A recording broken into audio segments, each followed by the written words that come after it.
పోనీ ఇప్పుడు రెండోది తీసుకుందాం, లేటెస్ట్ అప్డేట్ చేసుకుందాం. దీని ప్రకారం ఇప్పుడు మా సినిమాలో ఉన్నది అబద్ధపు క్రీస్తు.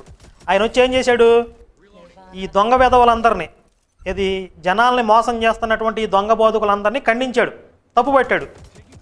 మరి విజయప్రసాద్ గారు చెప్తున్న నిజమైన క్రీస్తు వచ్చి ఏం చేయాలి? అప్పుడు వాళ్ళు మెచ్చుకుంటాడనమాట, సమర్థిస్తాడనమాట.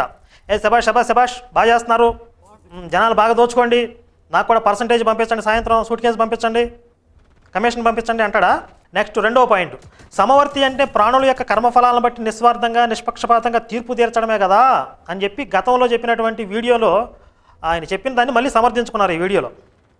నేను ఆల్రెడీ దానికి కౌంటర్ ఇచ్చాను. సమవర్తి అంటే నిర్వచనం ఇది. మీరు ఏ భాషా శాస్త్రం ప్రకారం సమవర్తి అనే పదానికి అర్థం తీసుకున్నారు అంటే దాని భావం పట్టుకోవాలి, మీరు భాష కాదు అంటున్నారు.